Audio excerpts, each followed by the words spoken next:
Hi friends, அஸ்ஸலாமு அலைக்கும். இன்றைக்கி குவைத் சம்மந்தமான ரொம்ப முக்கியமான தகவல்லாம் இருக்குது. அதனால் வீடியோ ஃபுல்லாக பார்த்து உங்கள் ஃப்ரெண்ட்ஸ் எல்லாருக்குமே ஷேர் பண்ணிவிடுங்க.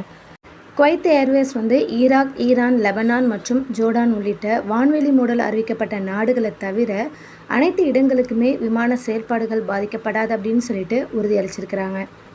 இந்த நாடுகளுடைய வான்வெளி மீண்டும் திறக்கப்பட்டு பாதுகாப்பு உறுதி செய்யப்பட்டுட்டு அப்படின்னா அனைத்து பயணிகளுக்கான டிக்கெட்டுகளையுமே மாற்றி அமைக்கிறதுக்கு விமான நிறுவனம் தெரிவிச்சிருக்கிறதாகவும் தகவல் வெளியாயிருக்கு.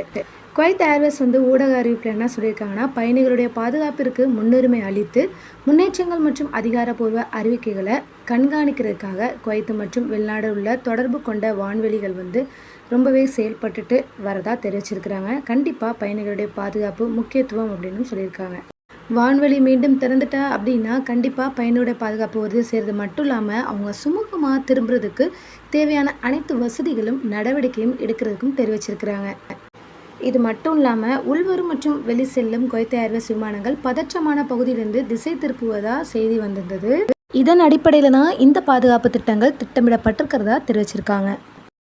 அடுத்த முக்கியமான தகவல் என்னன்னு பார்த்தீங்கன்னா, பல இடங்களில் பதட்டம் அதிகரித்து வர்ற காரணத்தினால குவைத்தில் இருக்கிற அரசு நிறுவனம் அவசர கால திட்டங்களை மதிப்பாய்வு செஞ்சு புதுப்பிக்கும் சில முயற்சிகளை தீவிரப்படுத்திருக்கிறதா தெரிவிச்சிருக்காங்க.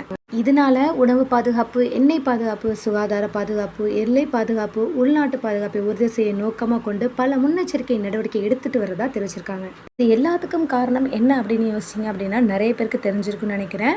ஈரானுக்கும் இஸ்ரேலுக்கும் இடையில் இப்போ அதிகரித்து வர இந்த வார் தான். அந்த அச்சுறுத்தல் காரணமாக சில பிரச்சனைகள் பின்னாடி எதுவும் ஏற்பட்டால் எல்லாத்தையும் தயார் நிலையில் வச்சுக்கணும் அப்படின்னு சொல்லிட்டு குவைத் ரொம்ப தீவிரமான பாதுகாப்பு நடவடிக்கையில் இறங்கியிருக்கிறாங்க.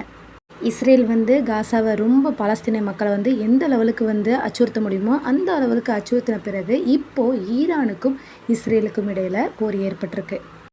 அது மட்டும் இல்லாமல் குவைத் மக்களுக்கு தேவையான அனைத்து அத்தியாவசிய பொருட்களுடைய கையிருப்பு நிலையையும் பற்றி அவங்க கவனிச்சிட்டு இருக்காங்க.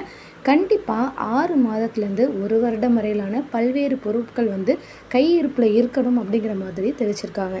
தீவிரம் அடைந்து வரும் இந்த சூழ்நிலைக்கு பதிலளிக்கும் விதமாக இஸ்லாமிய அரசியலமைப்பு இயக்கம் அரசாங்கம் எச்சரிக்கையுடன் செயல்படும் அப்படின்னு சொல்லியிருக்காங்க. அடுத்த முக்கியமான தகவல் என்னன்னு பார்த்தீங்கன்னா, குறிப்பிட்ட காலக்கெடுக்குள்ள குடிமக்கள் மற்றும் குடியிருப்பாளர்கள் இந்த பயோமெட்ரிக் கைரேகை நடைமுறையை இறுதி செய்கிறதுக்காக உள்துறை அமைச்சகம் விடாமுயற்சியோடு செயல்பட்டு வரதா தெரிவிச்சிருக்கிறாங்க.